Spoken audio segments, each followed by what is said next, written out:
Selamat sore, selamat berjumpa di channel pertanian. Ini adalah video bagaimana kita menangani cabai setelah panen pertama. Ini ada cabai Carolina Reaper yang rasanya sangat pedas.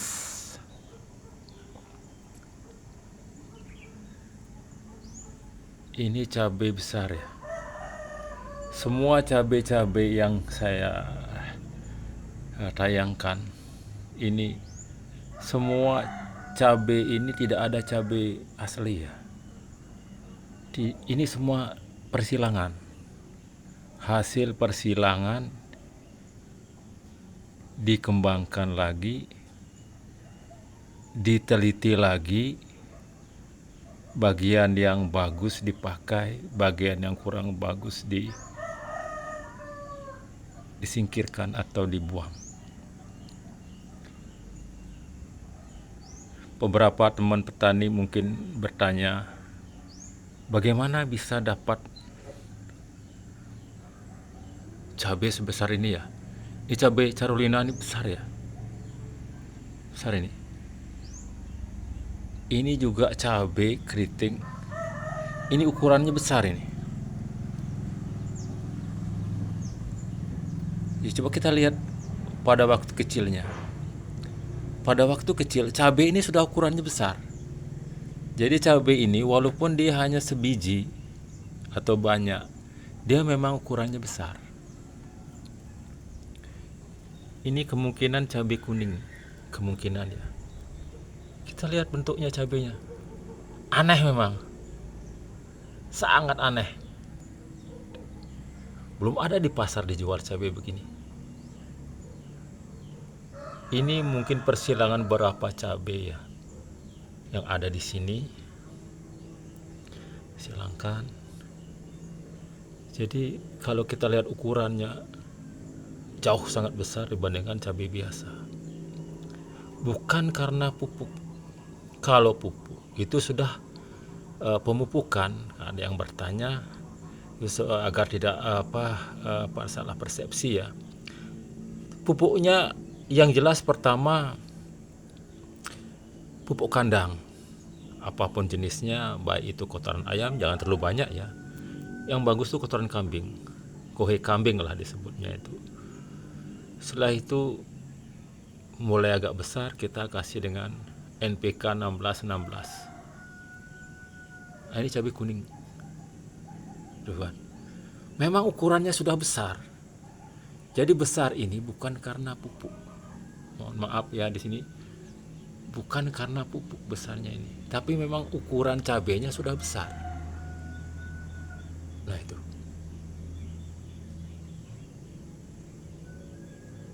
Dia ukuran cabainya sudah besar. Pemupukan itu saya hanya menggunakan pupuk NPK 1616 saja. Hanya selip sedikit kita menggunakan pupuk. Itu nanti cabainya layu.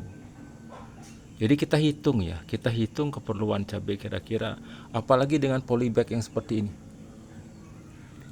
Ini polybag ini.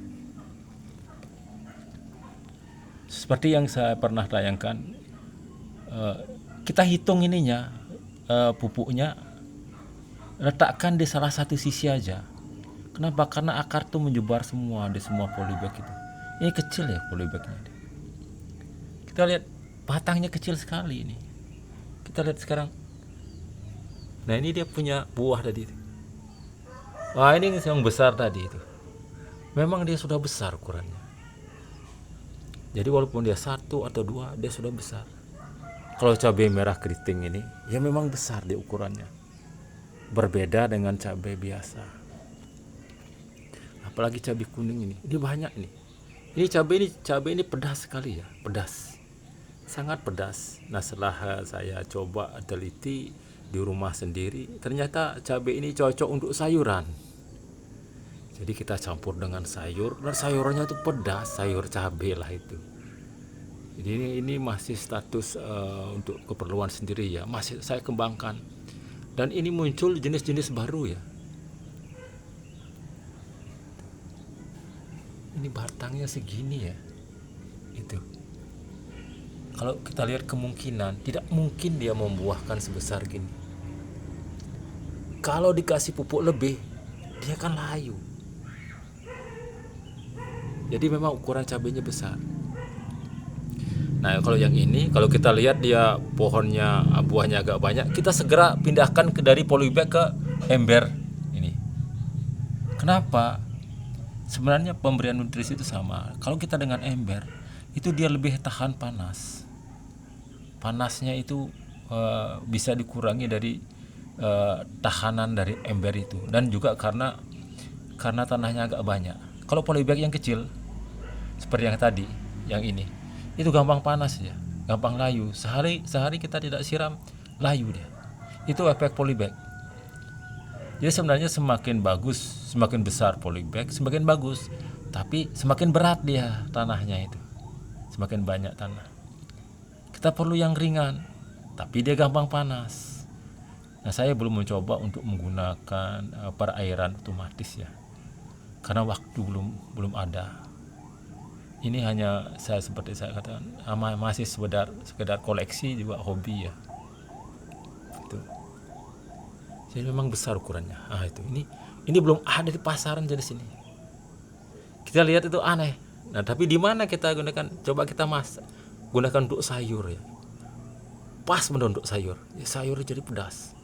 Cabai kuning ini mungkin kurang diminati, tapi kalau untuk sayurannya sayur pedas ya, lebih pedas dari yang merah ini. Itu. Jadi untuk cara menghilangkan itu sudah banyak di internet ya. Saya dulu juga banyak belajar dari situ, dari internet. Tapi ini hasil karya saya sendiri memang. Secara kebetulan, dan itu pun terjadinya secara kebetulan. Makanya sehingga saya katakan bukan karena keahlian, tapi karena rahmat Tuhan ya. Persilangan itu berhasil, bukan karena keahlian. Sampai kita berusaha, ya berdoa juga perlu ya. Itu berkali-kali saya gagal ya, tidak berhasil.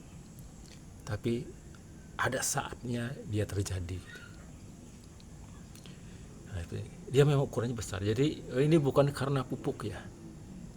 Pupuk awal itu menggunakan, kalau bisa pupuk kandang semua ya, kohe kambing boleh, kohe ayam itu keras, status ayam keras, jangan banyak-banyak kalau ayam. Kalau kohe kambing boleh banyak-banyak ya, itu sangat bagus.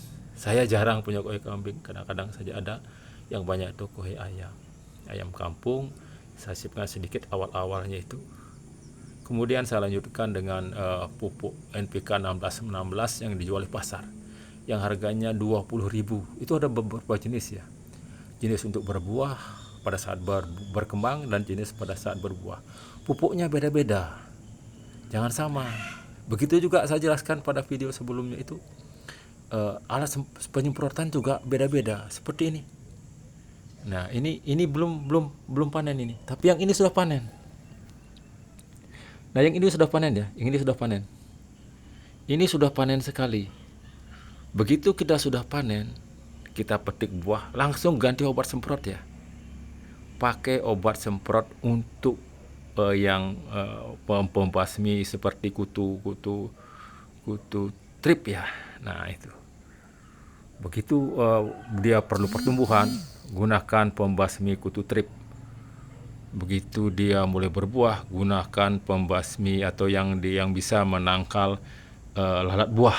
Nah seperti itulah kira-kira. Jadi beda-beda. Nah ini sudah panen ini. Ini sisanya masih ada. Nah ini bentuknya gini. Nah ini. Dia sudah mulai keluar bunga ini. Ini sudah yang kedua ini. Sudah kedua. Begitu panen, kita langsung jangan membiarkan buahnya saja. Kita langsung kasih pupuk. Langsung semprot dengan pembasmi kutu trip. Itu. Intinya itu ada dua jenis obat kriteria ya. Untuk pertumbuhan itu kita gunakan obat pembasmi kutu trip. Untuk begitu dia sudah berbuah, gunakan obat untuk penghalang atau penangkal dari lalat buah. Itu aja prosesnya. Begitu dia berkembang, gunakan pembasmi kutu trip. Begitu dia berbuah, gunakan pembasmi atau penghalang obat lalat buah. Itu aja untuk pedoman ya, 2 jenis hama itu aja. Mudah-mudahan berhasil. Semoga sukses. Selamat mencoba, semangat berkebun dan bertani.